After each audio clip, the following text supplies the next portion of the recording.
Rosie never intended to become an eco-activist, much less one who marched into government offices demanding change. She used to be a biology student, fascinated by the miracles of plant life, satisfied with the slow, steady climb of vines up old fences and the gentle sway of newly sprouted seedlings on her windowsill. But after volunteering one summer for a reforestation project in a remote part of the countryside, she could no longer ignore what was happening to the woods all around her. Aging forests were being felled at a disconcerting rate, replaced by poorly managed land or left completely barren. So, armed with studies, reports, and the collective weight of her conscience, Rosie found herself entering the regional forestry department one sunny morning, ready to stir the pot.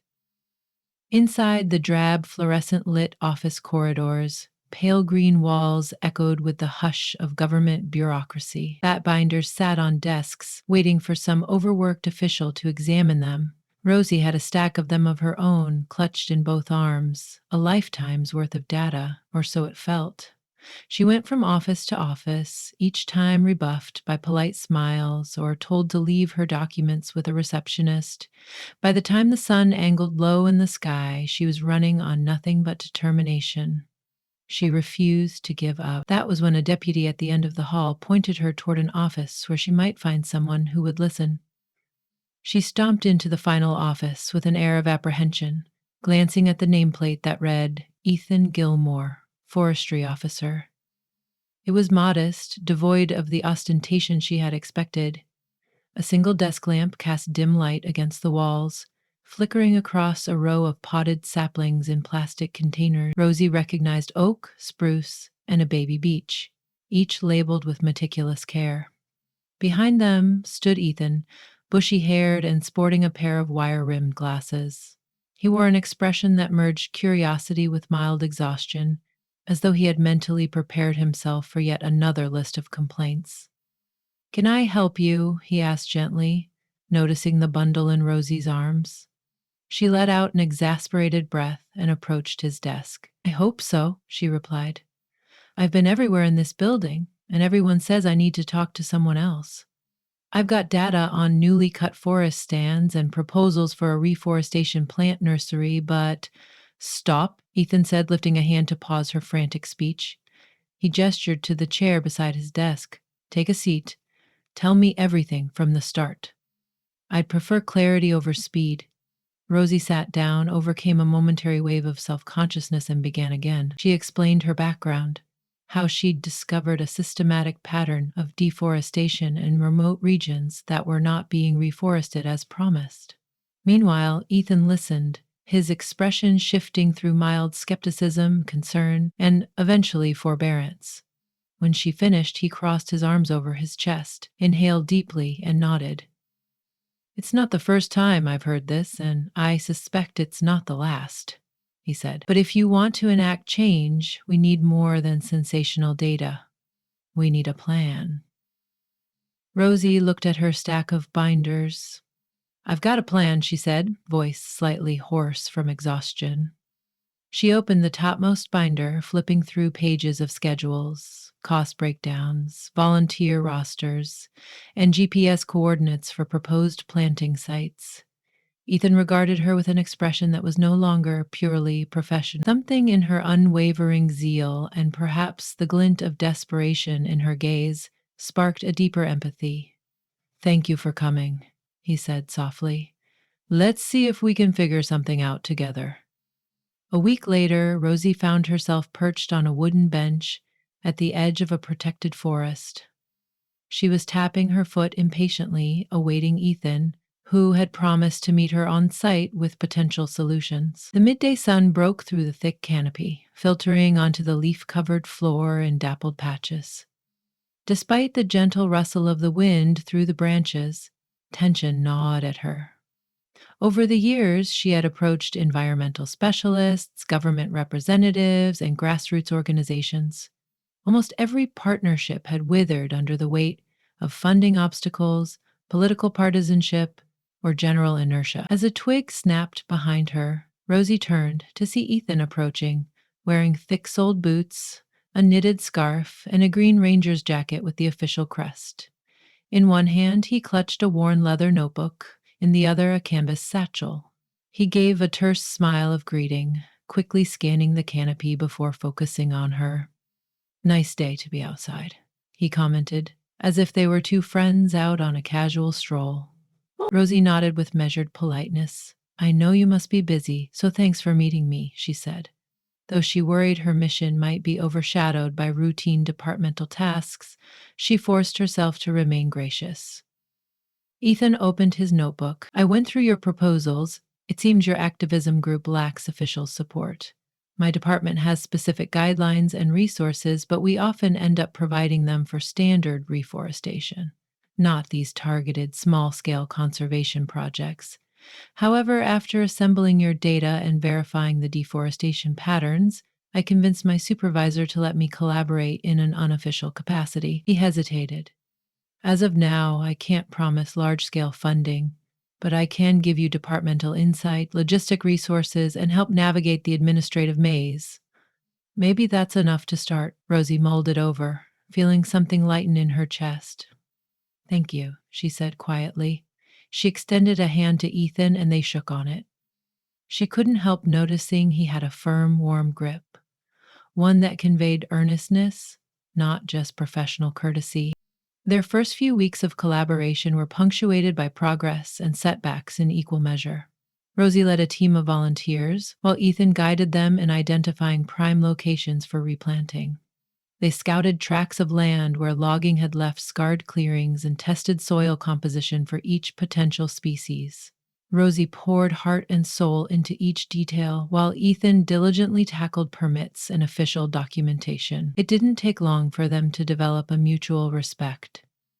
Ethan admired the sheer drive that fueled Rosie. She, in turn, marveled at how thoroughly he knew each inch of forest, memorizing tree species, tracking wildlife patterns, and assessing potential wildfire risks. Expertise gleaned from years of patrolling these woods. When they worked side by side, the harmony of their strengths created a flicker of hope in an otherwise challenging venture. Late one afternoon, as Rosie sifted through boxes of donated seedlings, she found Ethan outside the makeshift greenhouse. He was examining the bark of an injured oak, his brows knitted with concern. She approached quietly, mindful not to startle him. "Any idea what's wrong with it?" she asked, gently ghosting a hand over the rough bark. Ethan shrugged. "Some fungal infection, I suspect. Might have come from the recent wet season. I can bring a sample back to the lab. That might tell us if it's isolated or spreading." He looked at her, and for a moment the hush of their surroundings seemed to deepen. Without warning, thunder rumbled in the distance, and the sky quickly transformed from a peaceful blue to an ominous gray. Rosie glanced upward, a wry smile forming on her face. "Looks like a storm's rolling in. Better cover the seedlings." They worked in tandem, rushing to shelter the young plants under tarps. Fat raindrops began pelting down. By the time they finished, they were soaked to the bone, water dripping from the tips of their noses. Rosie trembled, chilled by the sudden temperature drop. Ethan removed his jacket and placed it over her shoulders. She didn't protest. The warmth was immediate, and something in his gentle smile told her that there were still decent souls in bureaucratic offices, people who genuinely cared. With thunder rumbling overhead, they took shelter under a broad pine, the tang of wet earth surrounding them. Raindrops churned the soil beneath their feet, and whenever lighting flashed, they each felt a quickening of breath. But whether it was caused by the storm or by each other's company, neither could fully say. A few nights later, Rosie found herself at a fundraising benefit. The event was hosted by a local environmental organization, and she had been asked to speak about her current reforestation efforts in an attempt to gather donations. The large hall bustled with chatter and clinking glasses. Prints of wild animals and forest landscapes adorned the walls, and a series of informational exhibits showcased relevant statistics on deforestation. Rosie was deeply grateful when she spotted Ethan weaving through the circulating waitstaff offering refreshments.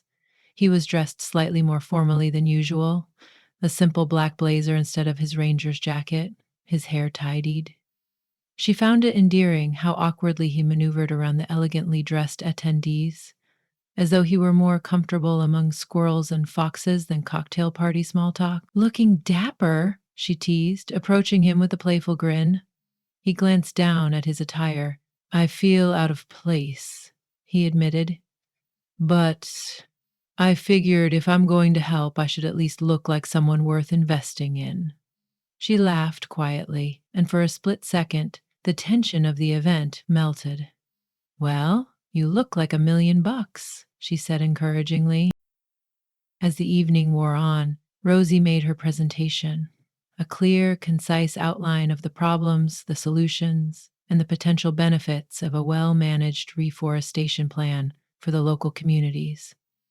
She referenced Ethan's official involvement, explaining how bridging activism with existing forestry protocols could open doors.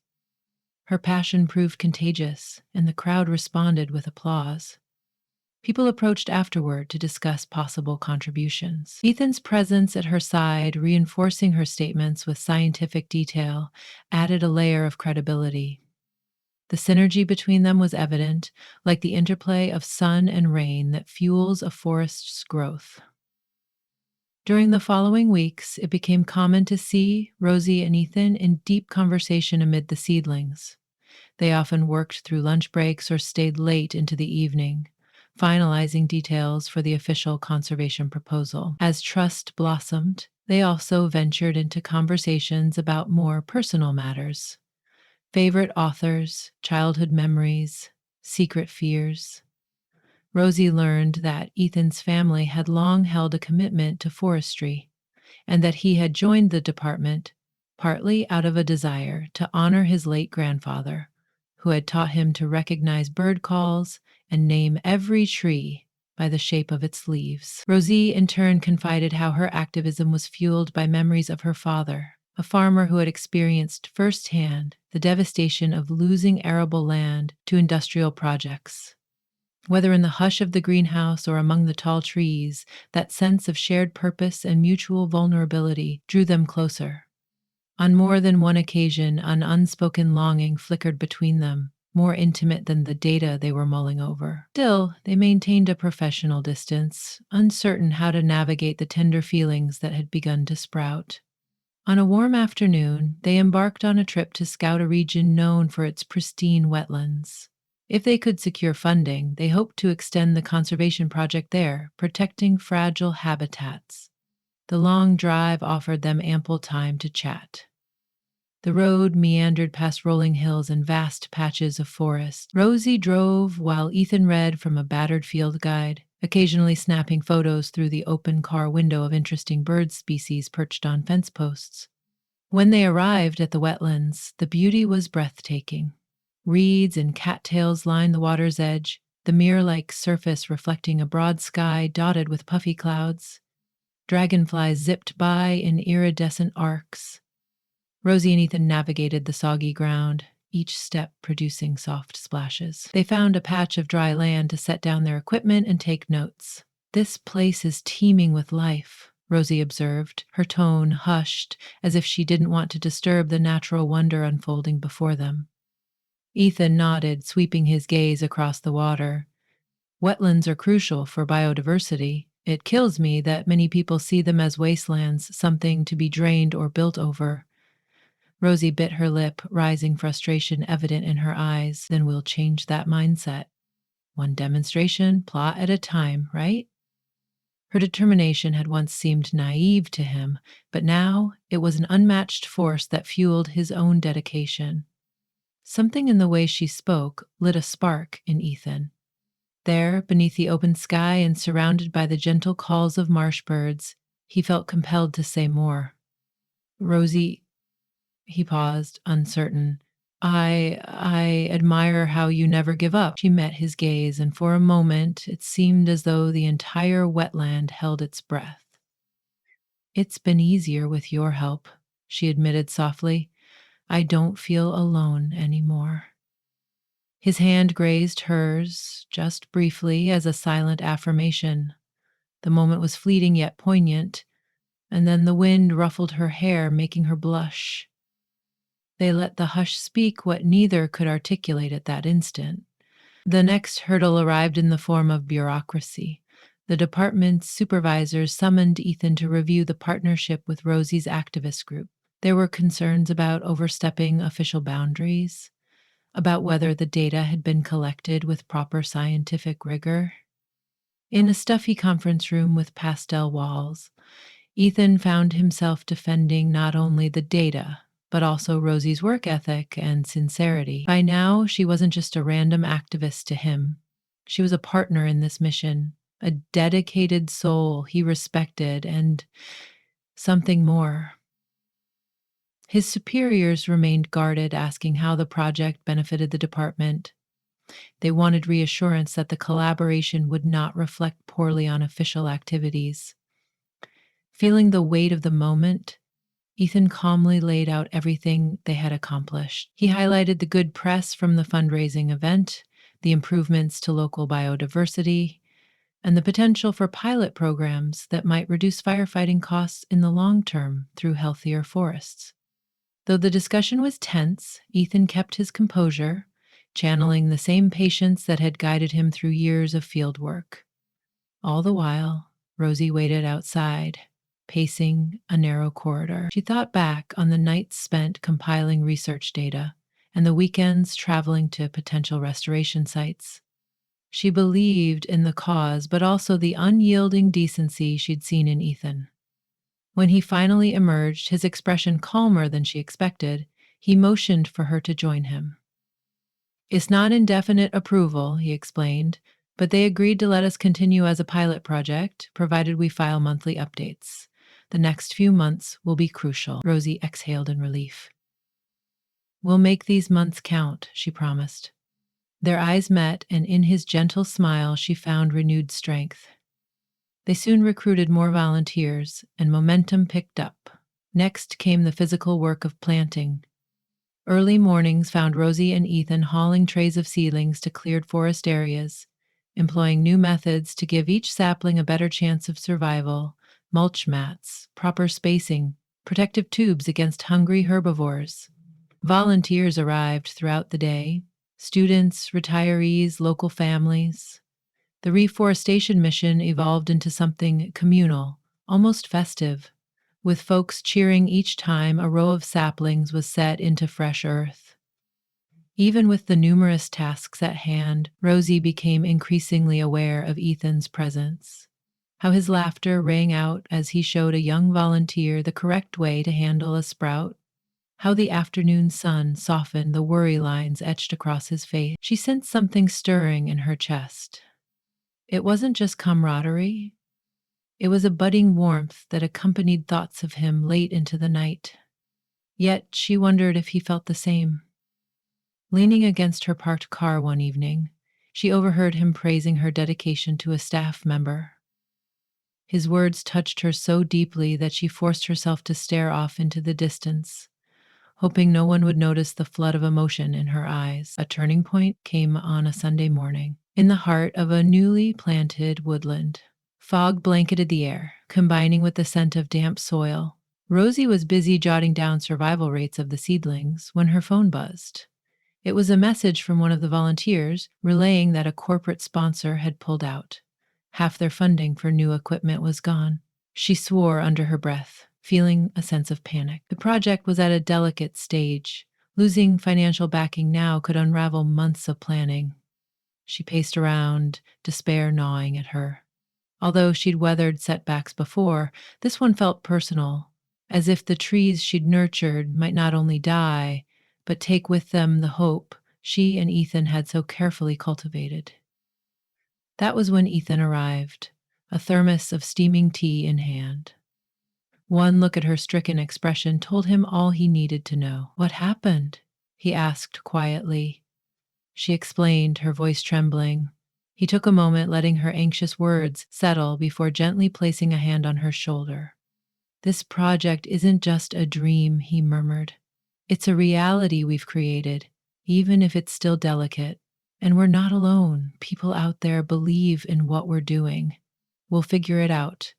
It wasn't a grand proclamation, but in that small clearing, His reassurance pulsed with sincerity. She caught his gaze, noticing how steady and calm he appeared.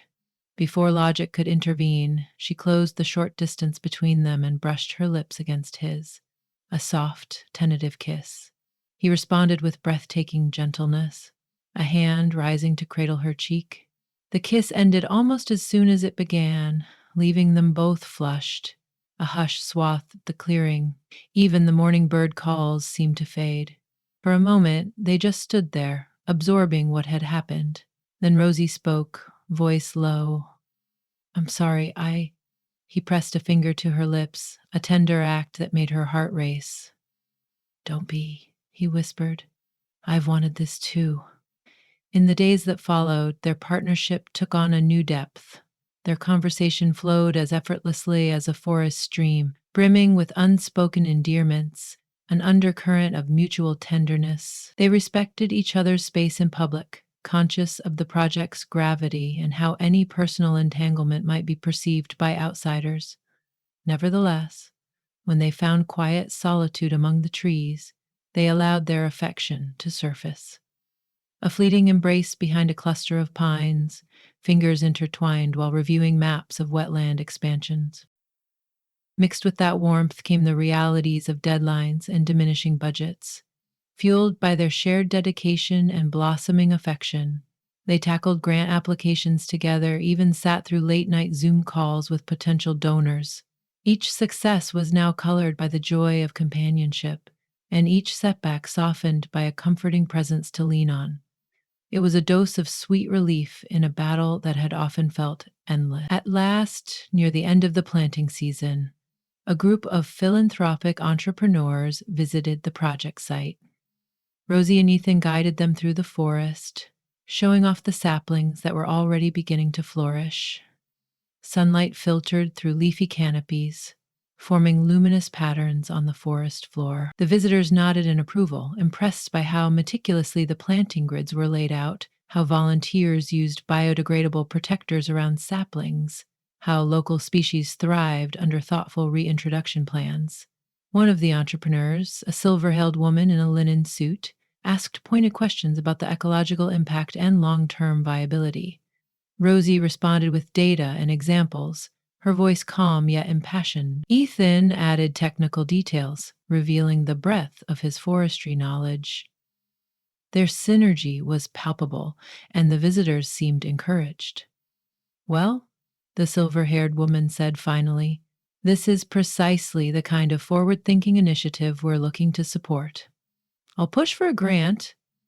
You'll have to provide periodic updates, but I see no reason not to invest in your conservation efforts." A wave of relief and triumph swelled between Rosie and Ethan. Their eyes met, and though they maintained composure in front of their guests, the unspoken understanding was that of a victory sealed, not just by the project's success, but by the dedication they had for each other. That evening, once the visitors had departed and the volunteer camp was quiet, Rosie and Ethan walked down a narrow path toward a favorite overlook, a place where two old oak trees framed a stunning view of the valley below. The sinking sun turned the sky into a tapestry of oranges, pinks, and soft violets. Pausing beneath the ancient boughs, Rosie glanced at the horizon. "I can't believe how things have changed in just a few months," she said, voice trembling with gratitude. "Remember when I couldn't even get the department to hear me out?" Ethan let out a low chuckle. "And I was on the verge of despair, thinking no one cared about these forests, that regulations would drown out any real progress. It feels like we're just at the beginning of something bigger." They stood close, a gentle breeze rustling the leaves around them. Rosé reached for his hand, her gaze shifting from the sunset to his face. "You've given me so much hope," she whispered.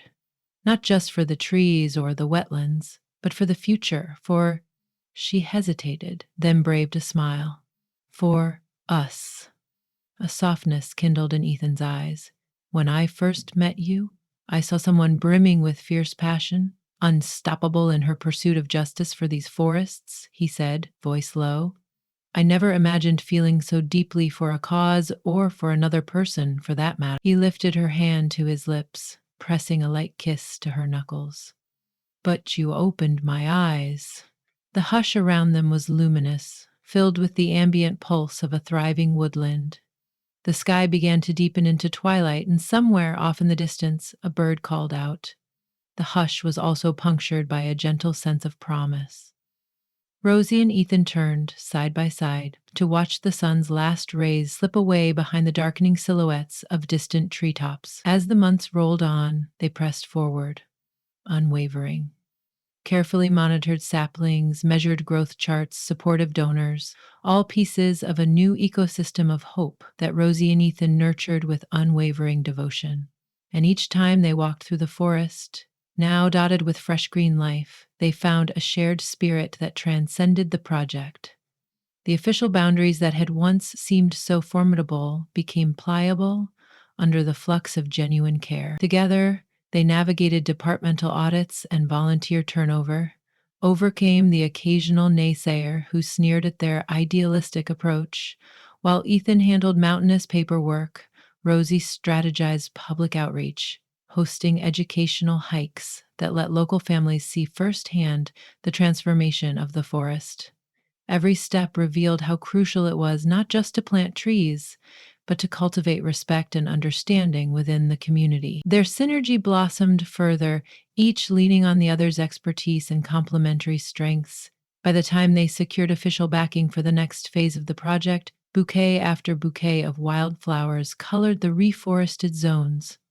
Rosie could scarcely walk through them without noticing the swirl of butterflies, a sure sign of a revitalized ecosystem. Whenever Ethan was by her side, they spent a few moments marveling at how tall some of the saplings had grown, how resilient they were against weather or pests. On one particular evening, after the last volunteer drove away, Rosie lingered by a newly installed educational signpost detailing local flora. The fading sun cast warm light across the swelling buds overhead. Anticipation welled up in her as she sensed Ethan's presence behind her. Gently, he placed a hand on her shoulder and she turned, enveloped in a sense of calm belonging. "Your project is moving forward," he said, voice filled with reverence. "And for once, the department sees the bigger picture." "Our project," she corrected, letting a playful note slip into her tone. Then, more seriously, "I couldn't have done this without you." He took her arm, guiding her around so that they faced each other, the newly sprouted forest forming a lush backdrop. The air smelled of pine and damp soil, sweet and full of life. "I'm only part of it, Rosie. The spark was in you from the start, and it's going to fan out into something even bigger." She looked into his eyes, seeing not just departmental officialdom or a fellow environmental enthusiast, but a dear partner who accepted her fervor and matched it with his own quiet tenacity. "Maybe it doesn't matter whose spark it was," she whispered, stepping closer, "because we're forging something together." Ethan lowered his gaze for a moment, overwhelmed by the profound sense of connection. Then he cupped her face, leaning in to press his lips to hers, a firm yet gentle expression of devotion. As the soft night air settled around them, words became unnecessary. The forest exhaled its quiet approval, leaves whispering in a gentle breeze. Their mission had begun with a plea from an ardent activist to a weary official, but it evolved into a living testament of collaboration and affection. Now, as they stood surrounded by rows of thriving young trees, they felt more than just professional satisfaction. At the heart of it all, they had discovered a love that was every bit as stubborn and determined as the saplings they had planted. The forest was proof that given the right soil, nurturing, and faith, even the most fragile seeds could flourish into reaching arms of green. And so too in that silent, ever-growing cathedral of leaves blossomed their future, rooted firmly in hope, guided by devotion, and destined to rise tall.